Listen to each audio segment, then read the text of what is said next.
I heard them whispering in the kitchen again. Through the crack in the door, I could see my daughter Emily's worried face as her husband Robert leaned close, his voice a practiced mix of concern and condescension. "It's getting worse, Em. Your mother put her car keys in the refrigerator yesterday, then claimed she never did it when I found them. Classic signs." I remained perfectly still in my favorite armchair, the one Robert had tried to replace twice because it didn't match his curated, mid-century aesthetic. The tea in my hand had gone cold, but I didn't move to reheat it. The moment required stillness. Before we jump back in, tell us where you're tuning in from, and if this story touches you, make sure you're subscribed, because tomorrow I've saved something extra special for you. "We need to talk about assisted living," Robert continued, his hand on Emily's shoulder in that patronizing way that always made my stomach turn. "Before something serious happens, she could hurt herself, or someone else." "But she seems fine most of the time," Emily protested weakly, always the peacemaker, just like her father had been. "That's how dementia works, honey. Good days and bad days, but the trajectory only goes one direction." Robert's voice took on that authoritative tone he used when citing random medical facts he'd skimmed from WebMD. "Remember when she forgot David's birthday last month? I hadn't forgotten my grandson's birthday. I'd deliberately avoided acknowledging it after overhearing Robert tell the boy I was too confused to attend his party. The wrapped gift remained hidden in my closet, waiting for a private moment with my grandson. I'm just saying, we need to be practical. Your mother's care needs will only increase, and with Pinnacle's expansion, I can't be distracted with family crises. The investors are watching every move." Ah, there it was. Pinnacle Technologies, Robert's precious startup that had consumed the last 5 years of their marriage. The company that always came first. The company that, unbeknownst to him, I'd been watching with professional interest since its inception. "I'll make an appointment with Dr. Matthews," Emily conceded. "Maybe. He can assess her cognitive function." Robert's voice dropped even lower, but years of board meetings had trained my ears to catch whispers across conference rooms. "And we should talk to Jensen about getting power of attorney before she makes any more financial decisions." Grip tightened imperceptibly around my teacup. 3 months ago, I'd liquidated some minor investments, nothing that would affect my substantial portfolio, to help my nephew start his catering business. Robert had been incensed, calling it throwing money away, despite the fact that it was my money to throw. "I'm not comfortable pushing that yet, Robert. She's still my mother. And I'm trying to protect both of you, Em. What happens when she gives away your inheritance to some internet scammer or buys a timeshare in Zimbabwe?" Preparing and narrating this story took us a lot of time, so if you are enjoying it, like this video, it means a lot to us. Now, back to the story. I almost smiled. Robert's imagination was so limited. If I wanted to make questionable investments, they would be far more creative than a timeshare. Their voices faded as they moved deeper into the kitchen. I carefully set down my teacup and retreated to my bedroom, the guest suite in their modernist monstrosity of a house. They'd insisted I move in after Harold's death 18 months ago, claiming concern for my well-being. I'd accepted, partly to be closer to Emily and David, but mostly to understand exactly what my son-in-law was building. Because while Robert saw an aging widow gradually losing her faculties, he had no idea he was living with Catherine Morris, formerly Catherine Westfield, founding partner of Westfield Capital Management, one of the most successful venture capital firms on the East Coast. A firm I'd stepped away from 27 years ago when I chose to raise Emily after her father died unexpectedly. A firm that still sent me quarterly reports, managed a significant portion of my investments, and occasionally sought my advice on particularly complex acquisitions. A firm whose current managing director, Jonathan Pierce, had been my protégé and remained one of my closest confidants. A firm that, through 3 shell companies and a private family trust, held a 17% stake in Pinnacle Technologies. I sat at the small writing desk Robert had grudgingly allowed in my room and opened my laptop. The machine was deliberately outdated, a prop in my performance as a technologically challenged senior. My actual work happened on encrypted devices kept in a safety deposit box downtown, accessed during my weekly senior yoga classes that Robert found so amusingly quaint. I pulled up the calendar reminder for tomorrow's lunch with Jonathan. Originally scheduled as our usual monthly catch-up, it now had a more pressing agenda. I typed a brief message about bringing the Pinnacle files and sent it through our secure channel. The door to my room opened without a knock, another small indignity Robert regularly inflicted. "Catherine, I didn't see you in the living room. Emily's making that chicken dish you like." I turned slowly, affecting a slight startle. "Oh, Robert, you surprised me. What are you working on there?" His eyes flicked to my laptop screen, poorly, disguising his surveillance as casual interest. "Just looking at pictures of the Garden Club's spring project," I replied, gesturing to the deliberately open tab showing florals from the local botanical society. The encrypted message to Jonathan was already sent and the window closed. Ah, nice. "Listen, I was thinking, why don't you join us for my business dinner tomorrow night? Some of the Pinnacle investors will be there. Could be stimulating for you." Translation: he wanted to parade my supposed cognitive decline before his investors, cementing his narrative about needing to manage family matters that might interfere with company leadership. "That sounds lovely, but I already have lunch plans with my friend Jonathan. You remember him from Emily's wedding? We try to meet monthly to catch up." Robert's expression flickered with annoyance, quickly masked by concerned solicitude. "Are you sure you should be driving yourself? I can have my assistant arrange a car service. The restaurant is just 3 blocks from my yoga class. I'll walk. The exercise is good for keeping my mind sharp." I smiled placidly, watching him search for a reasonable objection and find none. "Well, text Emily when you arrive safely at least." He backed toward the door, then paused. "You know how to text, right? You just press the green message icon." "I think I can manage sending a text message, Robert," I said, allowing a hint of testiness to color my tone. The occasional display of irritation at his condescension maintained the plausibility of our respective roles: concerned son-in-law, increasingly difficult mother-in-law. After dinner, I excused myself early, pleading tiredness. In the privacy of my room, I retrieved my secure phone from its hiding place beneath the false bottom of my knitting basket. Another hobby I'd adopted primarily for its ability to camouflage complex thinking as mindless activity. Jonathan had sent the Pinnacle files. I spent 3 hours reviewing financial statements, investor presentations, and the detailed term sheets for each funding round. Robert had been busy. Pinnacle had secured Series C funding 6 months ago, valuing the company at $280 million, respectable for an enterprise software solution in today's market. But there were inconsistencies.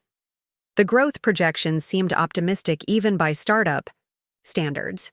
Customer acquisition costs were suspiciously low, and certain investors had been granted preferential terms that would disadvantage earlier stakeholders during any liquidity event. I made detailed notes, encrypting them within an app disguised as a medication reminder system. Then I methodically erased all evidence of my research before settling into bed. As I lay in the dark, I considered the real possibility that my son-in-law was not just condescending and opportunistic, but potentially engaged in financial manipulation that could harm his investors that included, through my carefully concealed positions, me. More importantly, if Pinnacle collapsed under regulatory scrutiny or failed to meet its inflated projections, Emily and David would suffer the consequences. My daughter had put her own career on hold to support Robert's ambitions. My grandson's future was entangled with his father's success. I needed more information before deciding how to proceed. Tomorrow's lunch with Jonathan would be illuminating. I closed my eyes and allowed myself to drift toward sleep, methodically, organizing my questions for my former protege. Morning arrived with a pale spring sunshine streaming through the windows. I dressed carefully in what I thought of as my harmless grandmother outfit: sensible slacks, a floral blouse, and comfortable shoes. The pearls at my neck were my one concession to my former life. Harold had given them to me when we closed, our first major fund, and I wore them as both talisman and reminder. Emily was alone in the kitchen when I came down, Robert already gone to an early strategy meeting. My daughter looked tired, the strain of navigating between her husband's ambitions and her filial concern evident in the shadows beneath her eyes. "Morning, Mom. How did you sleep?" "Well enough," I replied, pouring myself coffee. "And you?" She shrugged, a gesture reminiscent of her teenage years. "Robert was up late on calls with the Singapore team. New partnership opportunity." I nodded sympathetically. "He's certainly dedicated." "He worked so hard for our future," Emily said, a reflexive defense she'd been offering with increasing frequency. "The IPO planning is intense." I raised an eyebrow, keeping my tone deliberately casual. "IPO? I didn't realize Pinnacle was that far along." Emily's expression shifted to one of alarm. "Oh, I shouldn't have mentioned that. It's still confidential. Please don't say anything if Robert brings up work." "Of course not, dear." I patted her hand reassuringly. "These business matters go right over my head anyway." This was interesting. Robert had been telling investors one timeline while accelerating the IPO preparations internally. I filed this information away for my meeting with Jonathan. "What are your plans today?" Emily asked, visibly relieved to change the subject. "Yoga class, then lunch with Jonathan Pierce. You remember him? Tall fellow, always wore bow ties." Emily smiled. "Of course. He sent that enormous arrangement when Dad died. Nice that you've stayed friends." If she only knew. Jonathan and I spoke weekly about market trends and investment strategies. He still sought my insight on complex deals, and I still occasionally directed him toward promising opportunities I'd identified. Our friendship had helped triple Westfield Capital's assets under management in the decades since my official departure. Yes, it's good to maintain old friendships at my age. I glanced at the clock. "I should get ready for yoga, instructor." Melanie doesn't tolerate tardiness, even from her most senior students. "Do you want me to drive you?" "No need, dear. The walk does me good." An hour later, I was seated in the private room at Westfield Capital's offices, having bypassed yoga entirely. Jonathan sat across from me, his bow tie as impeccable as always, though his hair had gone completely silver in recent years. "Catherine, you're looking well." His eyes were sharp, assessing. Jonathan had never been one for empty compliments. "Save the flattery, John. We have more important matters to discuss." I tapped the folder he'd placed between us. "Pinnacle Technologies. Tell me what you know that isn't in these reports." Jonathan leaned back. "Officially, Westfield Capital has no position in Pinnacle. Our analysts flagged concerns about their revenue recognition practices during due diligence, so we passed on. The Series C round. And unofficially?" A ghost of a smile crossed his face. "Unofficially, I've been watching it closely because you asked me to when they secured seed funding, and because 3 of our portfolio companies report increasingly aggressive sales tactics from Pinnacle in the last quarter." Define aggressive. Promising features that don't exist yet, implying partnerships that aren't finalized, offering discounts that vanish in the final contracts. Jonathan slid another folder toward me. "And there's something else. A former employee reached out to me last month, developer who left 6 months ago. She had concerns about their security protocols, said they were cutting corners to meet delivery deadlines." I opened the folder, scanning the detailed notes. "Does SEC enforcement know about this?" "Not from us, but there are rumors that at least 2 other former employees have made complaints." I nodded, processing this information against what I already knew. Tell me about the IPO timeline. Jonathan's eyebrows rose fractionally. Where did you hear about an IPO? Emily mentioned it this morning. Apparently, it's being actively planned internally. That's aggressive, Jonathan said carefully. Their current numbers wouldn't support a successful public offering, not in this market. Unless the numbers aren't accurate, I finished for him, or they're planning to pump the valuation before dumping their positions. We sat in silence for a moment, the implications settling between us like dust. Catherine, how much exposure do you have here? Jonathan finally asked.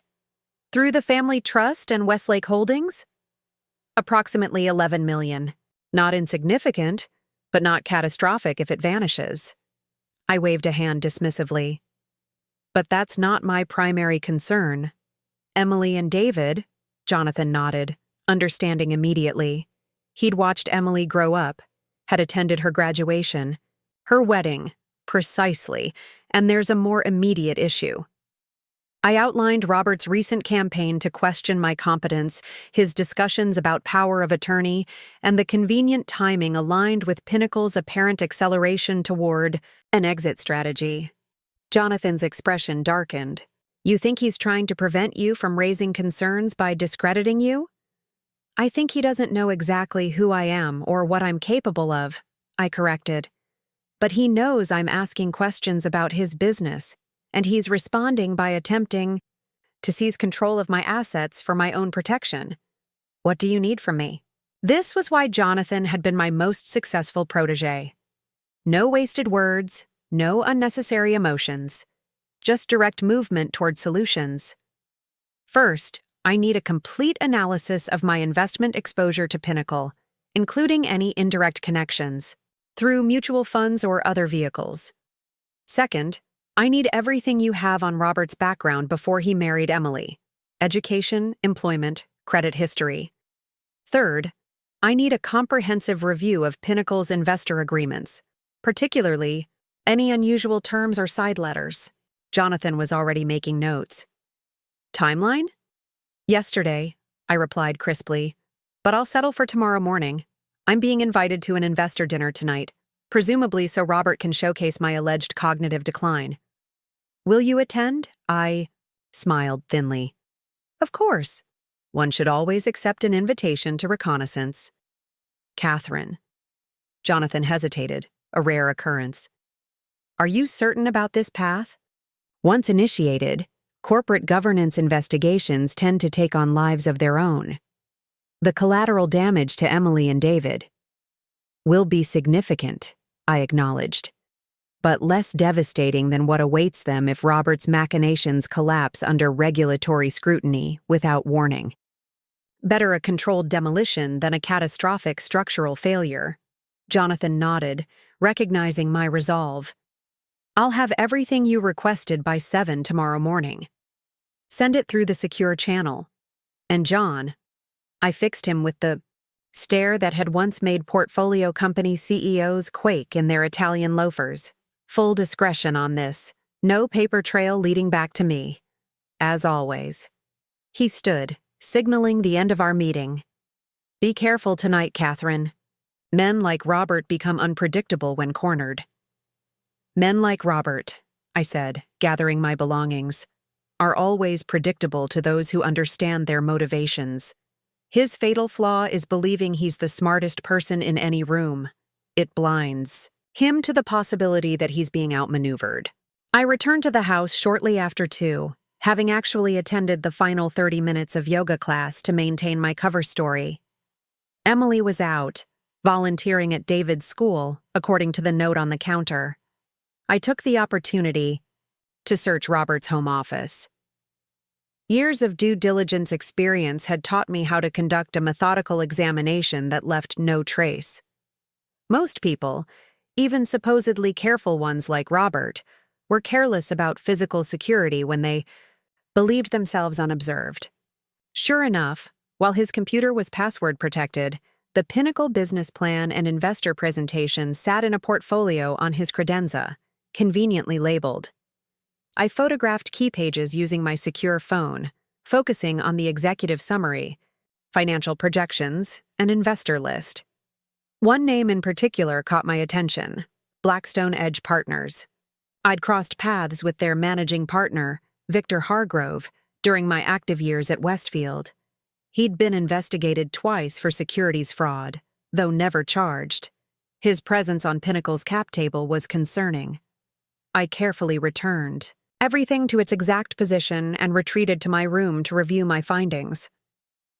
By the time I heard Emily and David return home, I had compiled a substantial dossier on Pinnacle's apparent misrepresentations and inconsistencies. "Grandma!" David burst into my room without knocking. The only person in the house afforded that privilege. At 10, he was all gangly limbs and unrestrained enthusiasm, so unlike his carefully controlled father. "There's my favorite grandson," I smiled, quickly switching my screen to a digital jigsaw puzzle. "How was school?" "Boring.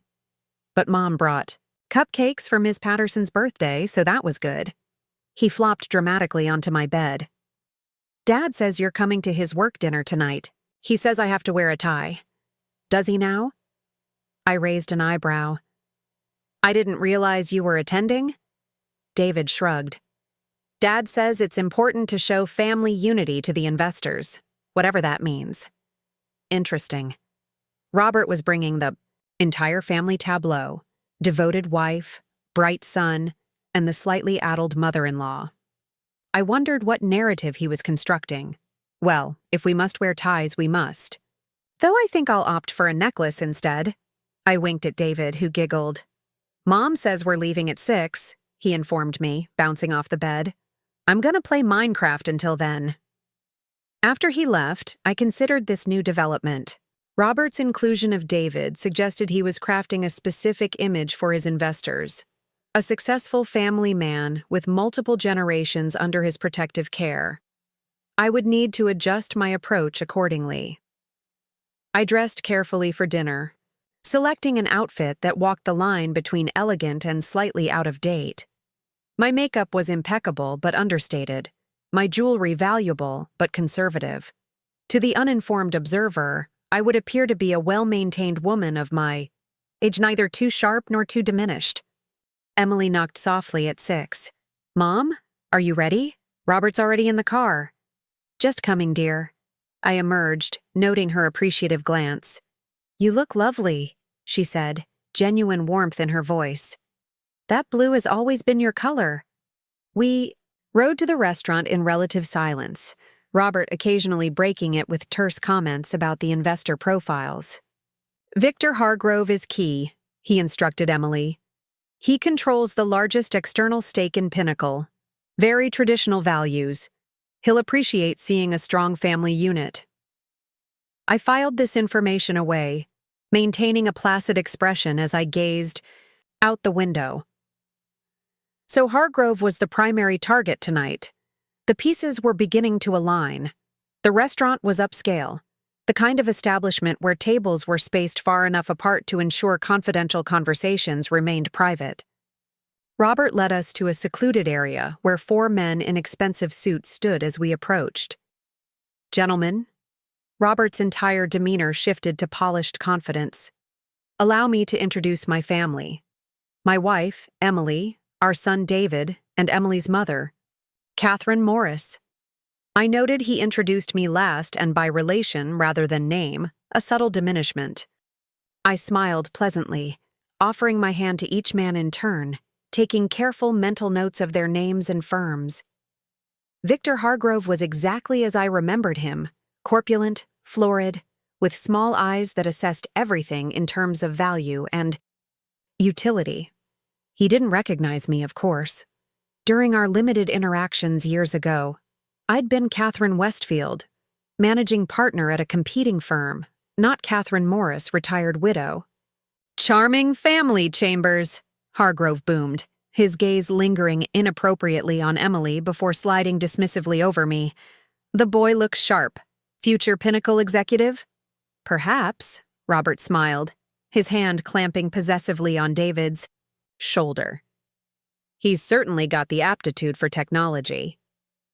Dinner proceeded as these events typically do, the men discussing business, punctuated by occasional attempts to include Emily in the conversation, usually regarding domestic matters. I was largely ignored, which suited my purposes perfectly. I observed, listened, and cataloged information as plates of overpriced cuisine came and went. The conversation turned to Pinnacle's expansion plans approximately halfway through the main course. The Asian market penetration is exceeding projections, Robert was saying, his voice carrying that practiced conviction I'd heard countless entrepreneurs deploy. Our Singapore partnership, which we'll announce next quarter, positions us ideally for the regulatory environment there. Singapore has stringent data sovereignty requirements, I remarked mildly, selecting a piece of asparagus with my fork. How is Pinnacle addressing those concerns with your current architecture? The table fell silent. Robert's expression flickered between surprise and annoyance, before settling into patronizing patience. Mother enjoys reading the business section. Sometimes, he explained to the table with an indulgent smile. Catherine, the technical details are quite complex, but I assure you our compliance team has everything well in hand. I'm sure they do, I nodded agreeably. Though I read recently about substantial penalties being imposed on foreign technology firms that failed to properly segregate Singaporean customer data from their global datasets. Terribly complicated. Regulations. Victor Hargrove was studying me with slightly more interest now. The lady has a point, Chambers. Singapore's Personal Data Protection Act has teeth. What's the compliance strategy? Robert launched into a technical explanation that sounded impressive but revealed nothing of substance. I noted that he never actually answered the question about data architecture. Fascinating discussion, I said when he finished. But perhaps a bit dry for a family dinner. David, tell Mr. Hargrove about your science project. The one with the solar panels. David seized the opportunity to describe his experiment in elaborate detail, providing the perfect cover for my strategic retreat from the conversation. I had accomplished my goal, planting a seed of concern about regulatory compliance without appearing to do so deliberately. The rest of dinner passed uneventfully. As dessert was served, Robert steered the conversation toward family legacy and security, an obvious prelude to showcasing my supposed decline. Catherine has been living with us since Harold passed, he mentioned, his tone dripping with charitable virtue. It's so important to keep family close as they age, don't you think, Victor? Indeed, Hargrove nodded sagely. My mother spent her final years with my sister. Dementia is a terrible thing. Began with small memory lapses, ended with her not recognizing any of us, and there it was, the perfect opening Robert had engineered. It's a challenge many families face, Robert agreed solemnly. The small signs are easily missed or dismissed, but they accumulate. Keys in the refrigerator one day, forgotten appointments. The next. I let my spoon clatter against my dessert plate, drawing attention. I'm sorry, what was that about keys? Emily looked uncomfortable. Nothing, Mom.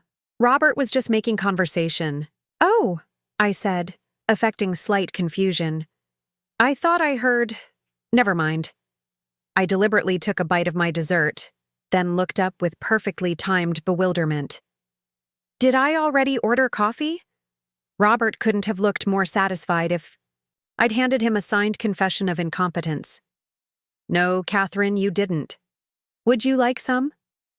Yes, please, I murmured, noticing the sympathetic glances exchanged among the investors. The table's energy shifted subtly. The men now viewed Robert as someone managing difficult personal circumstances while building a successful company. Exactly the narrative he wanted to construct.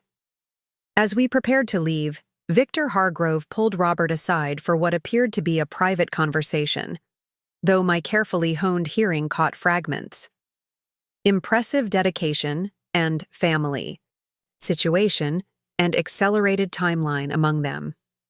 In the car returning home, Robert was buoyant, clearly pleased with the evening's outcome. I think that went exceptionally well, he announced. Victor was particularly impressed. With what? Emily asked, her voice carrying a hint of weariness. These performances clearly took a toll on her.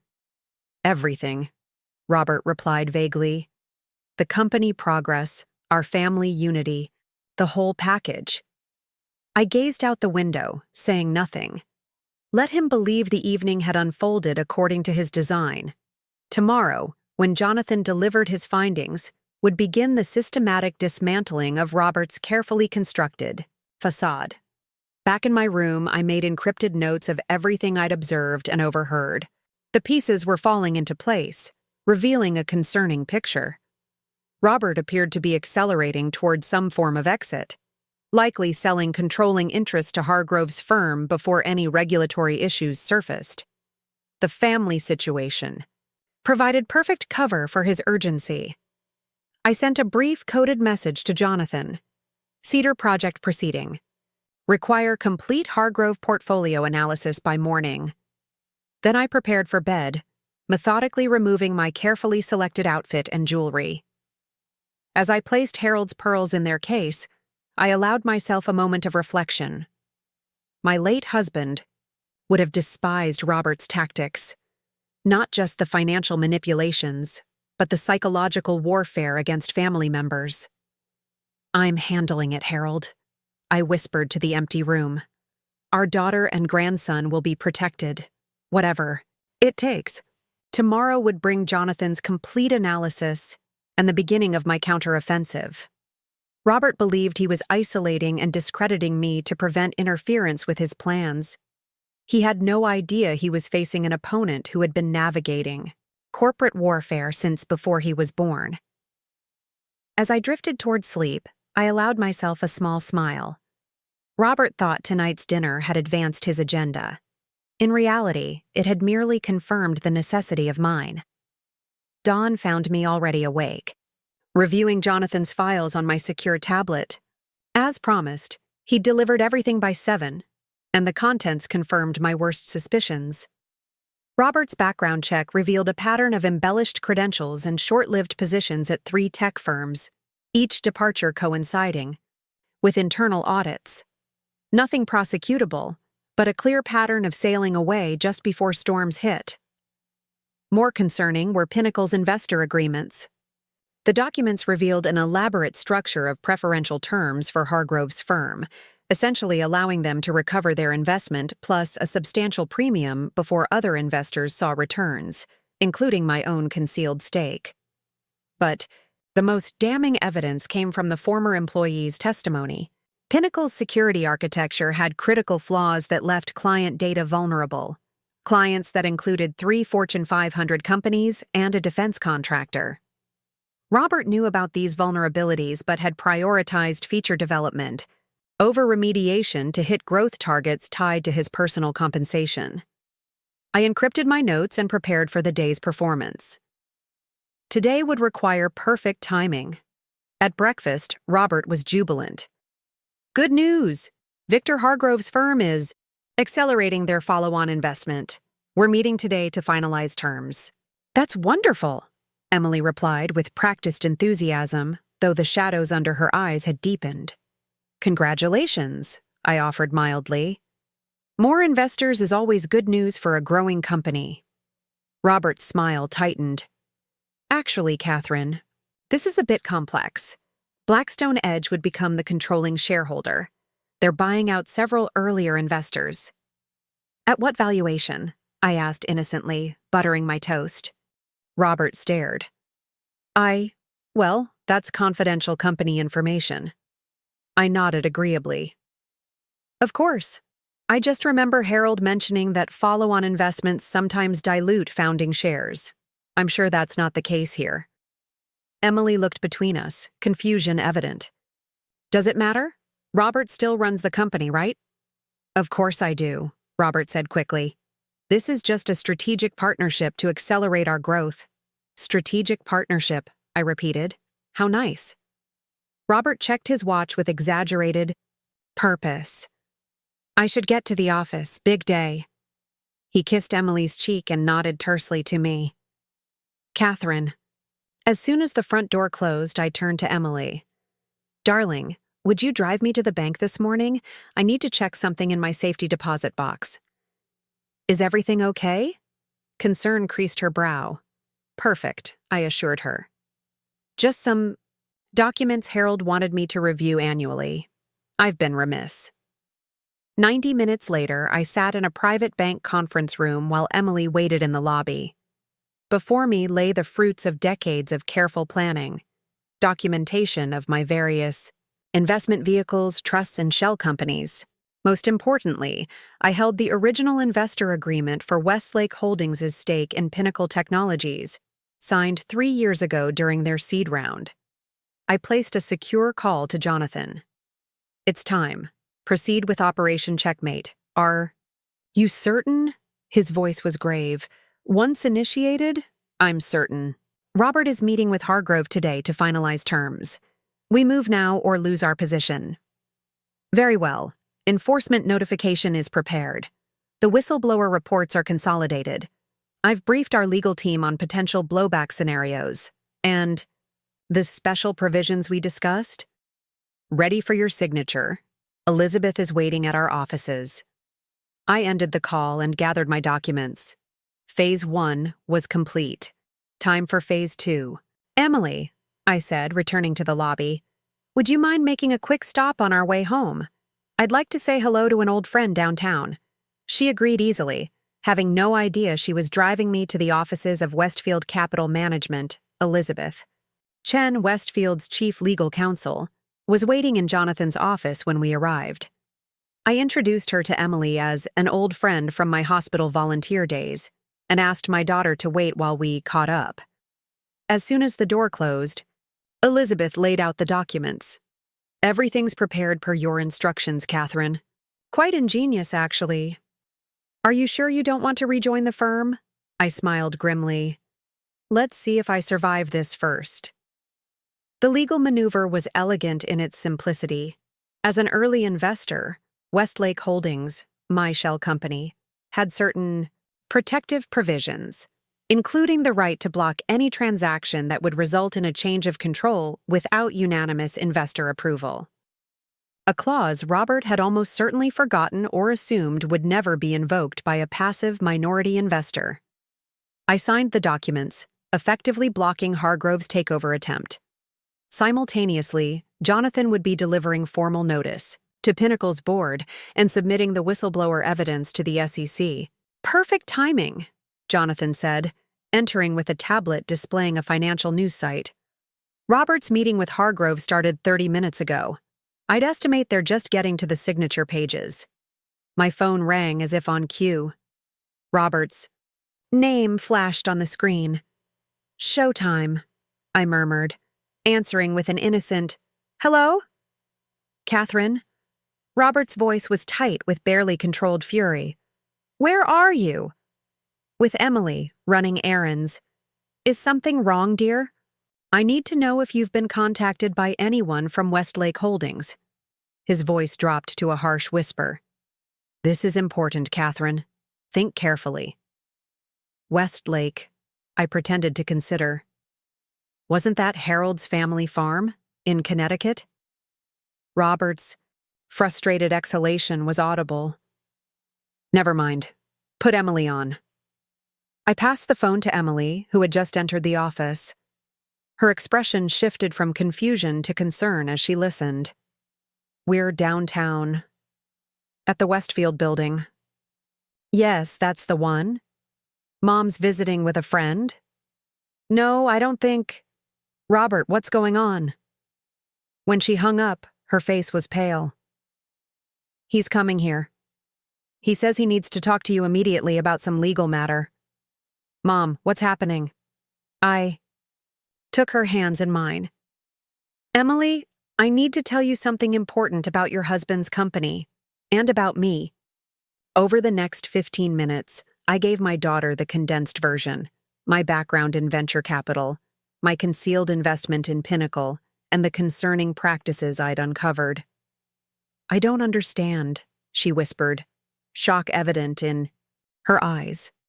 "Why didn't you tell me who you really were all these years?" I wanted you to have a normal childhood after your father died. And when I met Harold, he supported my decision to step back from the financial world.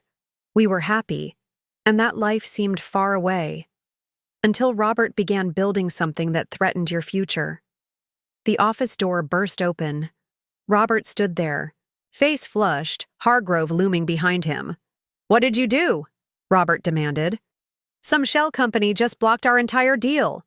"That would be Westlake Holdings," I replied calmly. "My shell company." The color drained from Robert's face. "Your what?" "Catherine Westfield Morris," Jonathan introduced me formally, extending his hand to a stunned Hargrove. "Founding partner of Westfield Capital Management and controlling stakeholder in Westlake Holdings, which owns 17% of Pinnacle Technologies." "Impossible," Robert breathed. "I assure you it's quite possible," Elizabeth interjected, sliding documents across the conference table. "As is this class action lawsuit from Pinnacle's investors, this whistleblower complaint to the SEC regarding your security vulnerabilities, and this petition for emergency injunctive relief preventing any change in company control pending investigation." Robert staggered, gripping a chair for support. "You can't. You didn't know you were living with someone capable of understanding exactly what you were building and exactly how you were cutting corners?" I stood, abandoning my carefully cultivated fragility. "You didn't recognize that your pattern of dismissing me as cognitively impaired might incentivize me to look more closely at what you were trying to hide?" Hargrove, ever the pragmatist, was already backing toward the door. "I believe my firm needs to reevaluate our position. Chambers, our deal is on indefinite hold." As the door closed behind him, Robert turned on me with naked fury. "You've destroyed everything I've built." "No, Robert. I've prevented you from destroying my daughter's future with a fraud that would inevitably collapse." I nodded to Jonathan, who pressed a button on his desk phone. 2 security officers entered. "Mr. Chambers, please come with us. The board members are assembling for an emergency session. Your presence is requested." "Emily?" Robert looked to my daughter, desperation replacing anger. "Tell them this is insane. Your mother is confused." "Stop." Emily's voice was quiet but firm. "Don't ever say that again. Not about my mother." After they escorted Robert out, Emily turned to me, her expression a complex mixture of hurt, admiration, and uncertainty. "What happens now?" "Now," I said gently, "we salvage what can be salvaged. Pinnacle has a viable product, just not one worth what Robert claimed. With proper management and transparent reporting, it can become a legitimate business. Your financial future and David's education are secured through my actual investments, which are considerable." "And Robert?" I sighed. "That depends on him. If he cooperates with the board's investigation and accepts reduced responsibilities, under proper supervision, there might be a path forward professionally. Personally, I left the implications hanging." Emily nodded slowly, processing. "All those times he talked down to you, made jokes at your expense. You just let him?" "I let him show me who he truly was," I corrected. "And in doing so, he showed me what I needed to protect you and David from." In the following months, Pinnacle underwent a complete restructuring. Robert accepted a diminished role as Chief Technology Officer under strict oversight, his alternative being criminal charges. Emily filed for separation, then divorce, obtaining primary custody of David with generous financial provisions. As for me, I accepted a part-time advisory position at Westfield Capital, working alongside Jonathan to evaluate potential investments. My dementia miraculously improved once Robert moved out, much to everyone's relief. Sometimes the best revenge isn't destroying your enemy, but simply changing the terms of engagement, especially when they've severely underestimated exactly who they're dealing with. Up next, you've got 2 more standout stories right on your screen. If this one hit the mark, you won't want to pass these up. Just click and check them out. And don't forget to like, subscribe, and turn on the notification bell so you don't miss any upload from us.